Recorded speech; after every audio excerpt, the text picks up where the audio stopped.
Okay, this video, I was going to call it the quote of the day for August 2025, or I could call it the best love quotes. Okay, I just recently came across this quote, and I sort of know a bunch of related quotes, but it got me thinking. Okay, so it's by a guy named Rudolf Steiner, and he said, love is higher than opinion. So that's the key point right there. Love is higher than opinion. And what that means is, if you love each other, respect each other, like each other, get along, then you can handle differences in opinion. It's okay. Yeah, I know Jack's a stupid jerk when it comes to this or that, but we are friends. It's okay. That's very important. You have to like the other, because if you don't like the other person and on top of it they have an oppositional opinion to you, you're very likely to not want to have anything to do with them. Okay? And so this kind of like starts getting biblical. Love is higher than opinion. If people can love one another, the most varied opinions can be reconciled. Thus, one of the most important tasks for mankind today and in the future is that we have to learn how to live together. Okay? If this fellowship is not achieved, all talk of development is empty. And so what that means is, if you look at what's happening in Europe and a lot of other places, the populations are not getting along, and civil war appears inevitable in a lot of these places. And that's not good. And why does it happen? Because they've been taken over by rulers who hate the native people and are busing in, Muslims and other persons who hate the native population on purpose to destroy the native population. So that's not going to work. But what I'm trying to say is, in any society, you need this to make it work. I'll show you things that are related to that. Okay, this is from the Bible, from 1 Peter chapter 4, verse 8. Above all, love each other deeply, because love covers a multitude of sins. And basically, again, if you care about each other and like each other, you can handle differences of opinion. But if you don't, then there's going to be problems, and that's not good.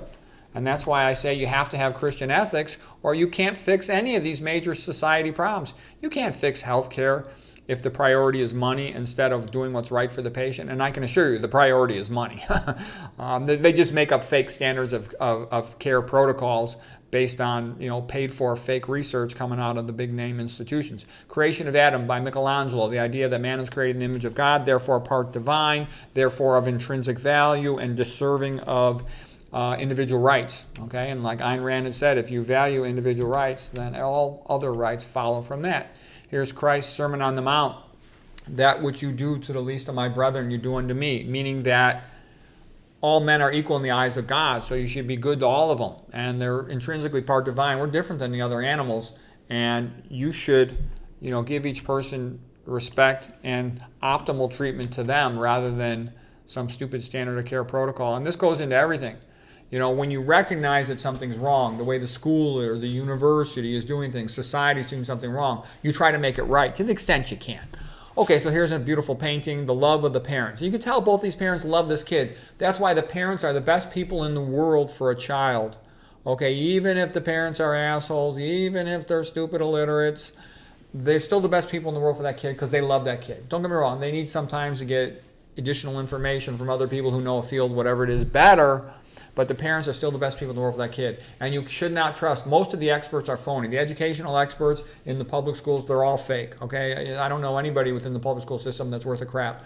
Okay? They'll castrate your kid. They'll put them on amphetamines and cause brain damage. They're not the friend of your child.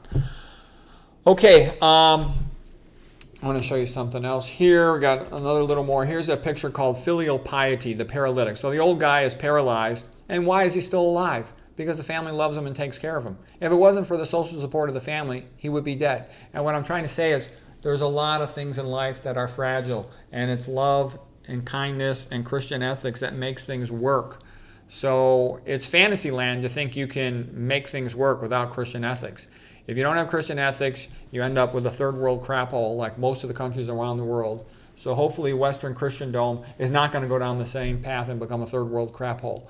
And you have to have those Christian ethics. You can't have a good university without it. All the universities have gone down the garbage can. You can't have a good medical care system. The medical care system has gone down the garbage can because it lacks Christian ethics and this basic idea of man's created in the image of God, of intrinsic value, and we will do right by him regardless of the money. It has to be regardless of the money because there's always going to be tons more money for abusing them and ripping them off and lying to them than there is for doing the right thing. It has to be that way. Low-fat vegan diet. cures coronary artery disease. Stents, no change in survival for chronic angina. Open heart surgery, no change in survival for chronic angina for most indications, okay? So you're going to get $200,000 for open heart surgery. You're going to get $30,000, $40,000 a piece for stents. You're always going to do the treatment that never works for money unless you love the patient in a sense. That's what it comes down to.